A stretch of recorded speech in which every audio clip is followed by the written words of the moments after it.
Dharma Bites is brought to you by Free Buddhist Audio, the Dharma for your life. Our work is funded entirely by donations from our generous listeners. If you would like to help us keep this free, make a contribution at freebuddhistaudio.com/donate. Thank you, and happy listening. The third of our reminders is recollection of the consequences of one's actions. Knowing that unskillful actions give rise to misery, and that skillful actions give rise to delight, I shall abandon bad actions and cultivate what is good. So I've got the shortest reminder to talk about, and what seems like the simplest, and it also seems to lead to a delighting, free mind. And yet, there are some questions. What is it that we know in the knowing that unskillful actions give rise to misery? How do we know? Or, following on from what Kay Masuri said yesterday, how deeply do we know that? And if we know it, why don't we do it? So those are my three questions. So first of all, what do we know? This is basic Buddhism. Buddhism 101, the universal principle, the Buddha's main teaching, Paticca Samuppada, conditionality. Bhante calls it an alchemical insight.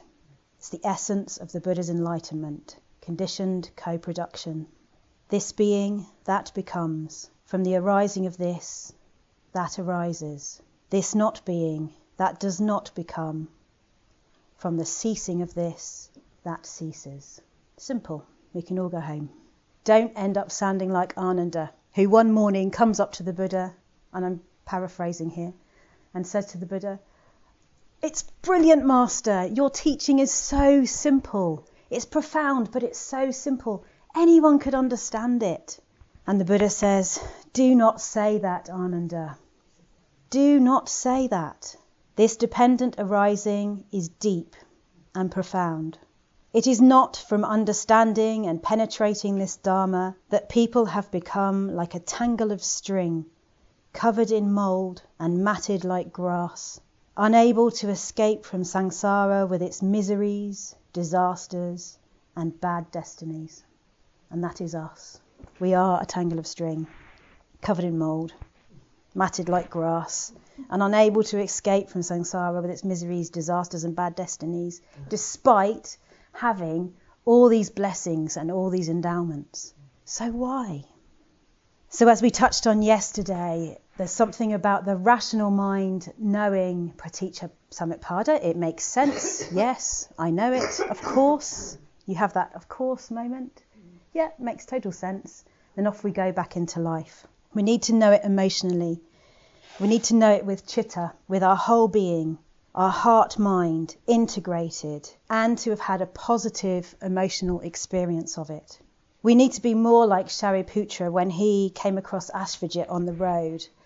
And Ashvajit was one of the first of the Buddha's disciples, and he was a monk, and he was walking along a dusty road, and Shariputra had been searching and searching and searching for the answer, for the meaning of life, and to find a teacher. And he comes across Ashvajit, and he says, what does your teacher teach?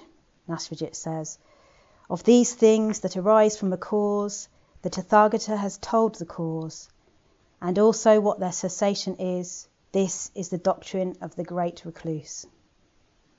And Shariputra knows. And I read that and I kind of think,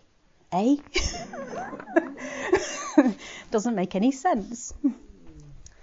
But for Shariputra, it went in.